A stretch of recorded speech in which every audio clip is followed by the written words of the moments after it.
जब हम ग्लोबलाइजेशन शब्द सुनते हैं तो अक्सर दिमाग में इंटरनेट, हवाई जहाज और आज की तेज रफ्तार दुनिया की तस्वीर आती है।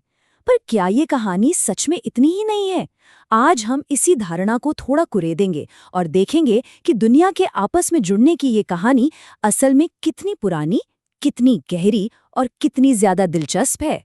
हाँ, ज्यादातर लोगों को यही लगता है, लेकिन सच तो ये है कि इसकी कहानी सदियों बल्कि हजारों साल पुरानी है।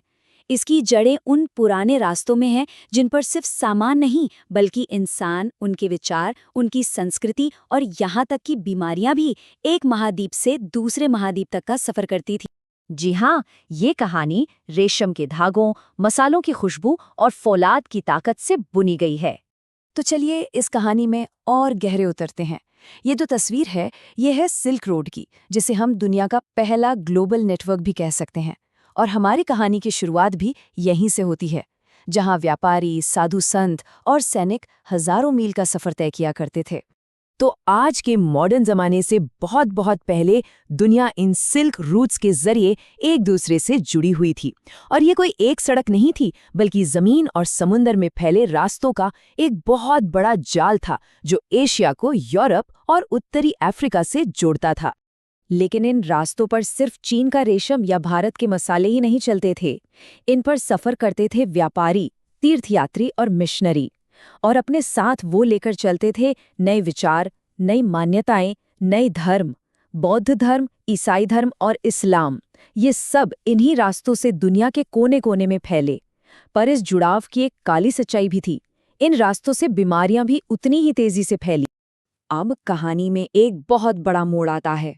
16वीं सदी में क्रिस्टोफर कोलंबस जैसे यूरोपीय जहाजियों ने अटलांटिक महासागर को पार किया और अमेरिकी महाद्वीपों तक पहुंच गए।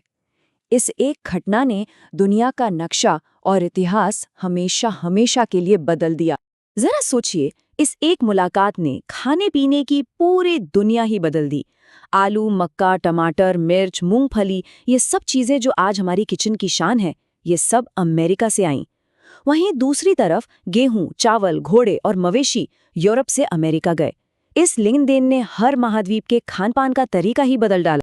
चलिए एक सब्जी की कहानी लेते हैं, आलू की। ये मामूली सी दिखने वाली सब्जी जब पेरू से निकलकर यूरोप पहुंची तो इसने वहां के गरीबों की किस्मत ही बदल दी। ये सस्ता था, इसे उगाना आसान था और ये पेट भी भरता था।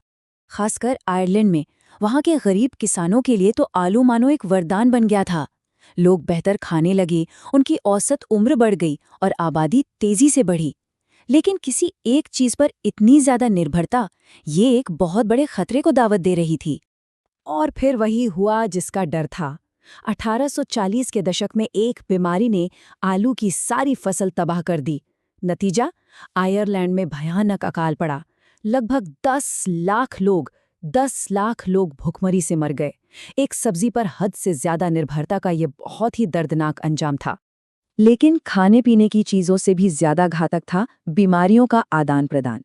अमेरिकी लोग लाखों सालों से बाकी दुनिया से कटे हुए थे। इसलिए जब यूरोपीय अपने साथ चेचक जैसी बीमारियां लेकर आए तो अमेरिकी लोगों के शरीर के पास इनसे लड़ने की कोई शक्ति ही नहीं थी।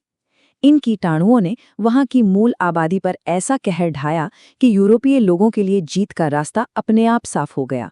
और कुछ उपनिवेशवादियों ने तो इसे ईश्वर की मर्जी तक बता दिया। अच्छा, अब कहानी को थोड़ा और आगे बढ़ाते हैं, 19वीं सदी की तरफ। ये वो दौर था जब भाप के इंजन, रेलवे और टेलीग्राफ जैसी नई टेक्नोलॉजी ने दुनिया को और छोटा कर दिया। अर्थशास्त्रियों ने इस दौर में ग्लोबलाइजेशन को गति देने वाले 3 मुख्य प्रवाह या फ्लोज की पहचान की है। तो ये 3 प्रवाह क्या थे?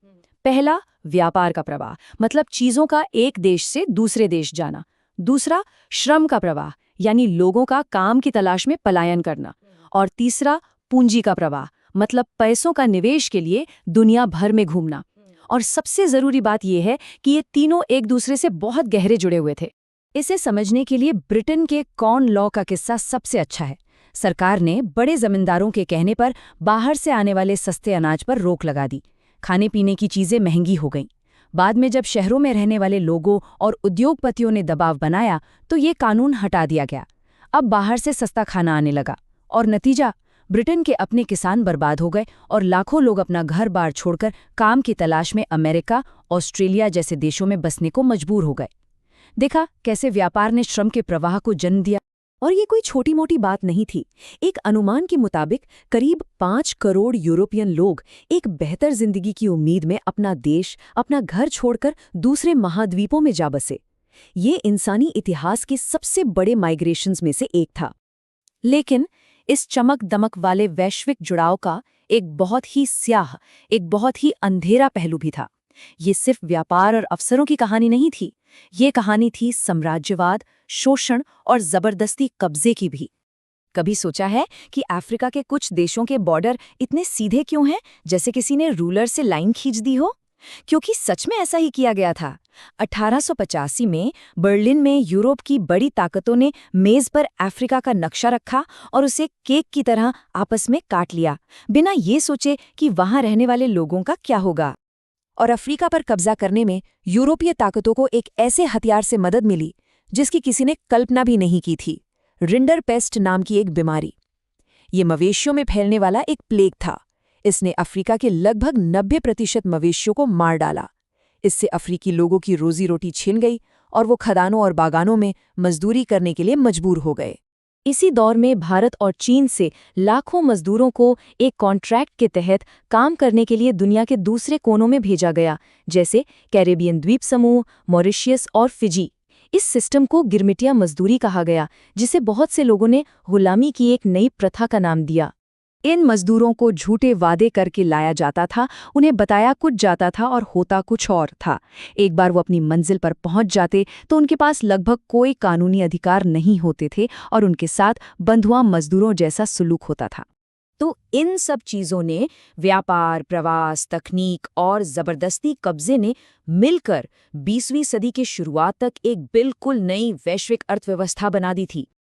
और इसका पैमाना कितना बड़ा था, जरा ये देखिए।